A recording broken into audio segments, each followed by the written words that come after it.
we are reading now, the virtue ethics. What's Aristotle's virtue ethics? And Aristotle tries to answer the question, what is good? What is the life of living a good life?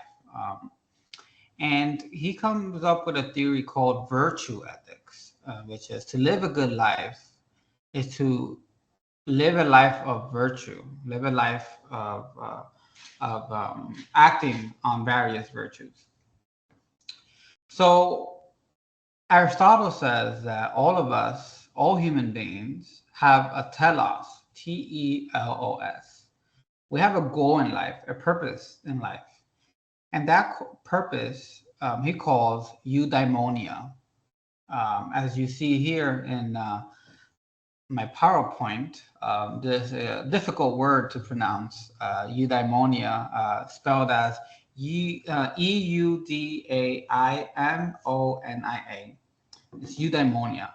All of us pursue to achieve this eudaimonic state. And eudaimonia overall means happiness or flourishment. Every human being strives to achieve this flourishing state or happy state. We all want to be happy in life, and we're all trying to reach that goal. So for Aristotle, all of us tries to pursue this eudaimonic state. But it's not so much about money, right? You receive money and you become happy. No, for Aristotle, there are certain things you have to do in order to achieve this state of happiness. And he calls them, the very thing that he thinks that will get us to this eudaimonic state, he calls it virtues. Virtues being, well, there's two types of virtues according to Aristotle. There's the intellectual virtues. And intellectual virtues may sound familiar to you because part of intellectual virtue is wisdom, knowledge. Right? Being knowledgeable and wise is part of the intellectual virtues for Aristotle. That's one part, intellectual virtues, which contains wisdom and knowledge. But then he says there's moral virtues.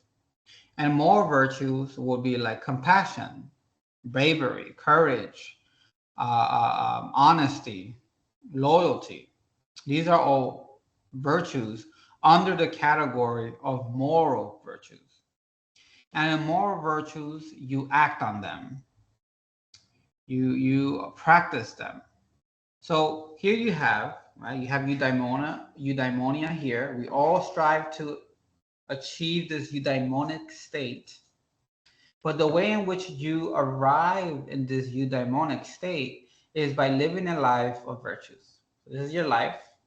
By living a life of virtues, both intellectual and moral virtues, you arrive in this eudaimonic state. So you ought to be living a life of wisdom, and you ought to live a life of being compassionate, being brave, and being courageous. You have to display all these virtues in order to arrive at fulfilling life. And he believes this is important because he believes this is our purpose in life. This is our telos in life. And in order to fulfill that purpose and telos in life, we ought to live a life of virtue, both intellectual and moral. But that's not the only thing that's important for Aristotle. He also uses the word golden mean. So golden, like gold, and mean, so as an MEAN. So he believes in the golden mean, which means living a life of balance. So once again, we all try to achieve this eudaimonic state. And the way in which we arrive in this eudaimonic state is by living a life of virtues. But on top of that, not only do you have to live a life of virtues, but you have to be balanced in your virtue. You can't be too honest all the time. You can't be too brave all the time.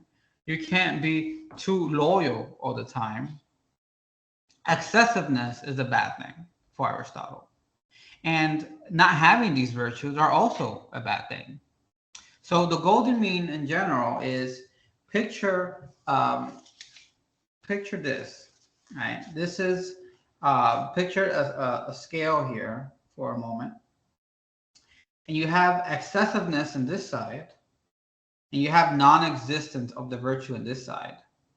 In the very middle is the virtue. So you have three things going on here. You have excessive virtue on this side, on my right, and then you have no virtues on this side. And on the very middle, right?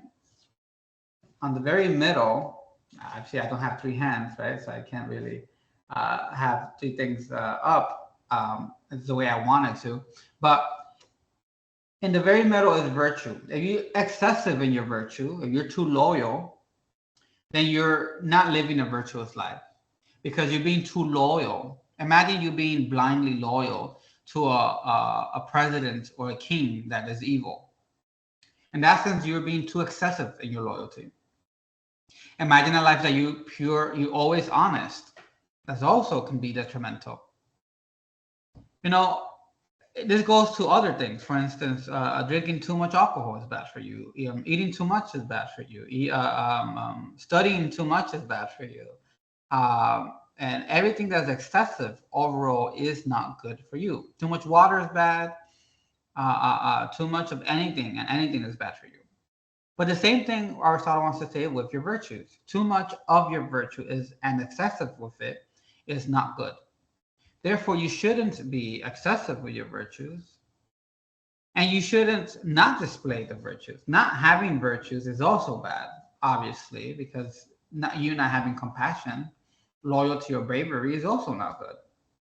So you not being excessive in both extremes, not having it in this case, and then being excessive with it, they're both not good.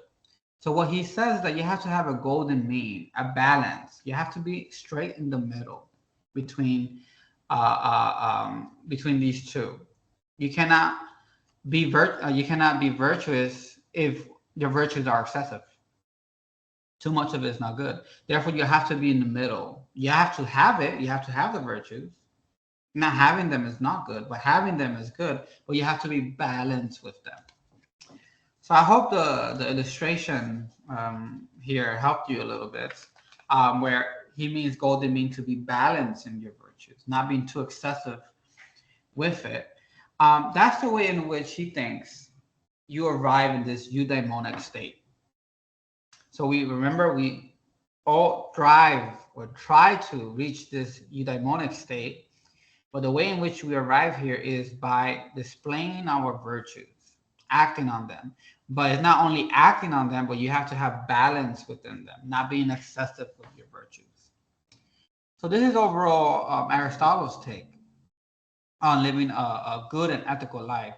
Living a good and ethical life requires one to be a virtuous person, having both intellectual and moral virtues, but not only displaying those two, but you have to be balanced in your virtues.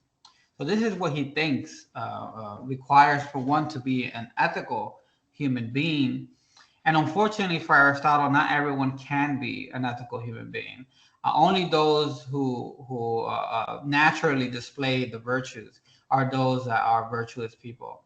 So if you lack one virtue, you cannot be virtuous. Is there any time in your life that you lack it, you cannot be virtuous?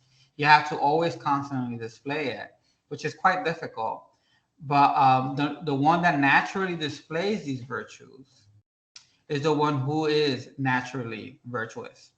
And so for Aristotle, that's a quite difficult task for many of us, because to always constantly be virtuous is a difficult thing. So that's overall the take of Aristotle's virtue ethics, and I hope you found it quite interesting.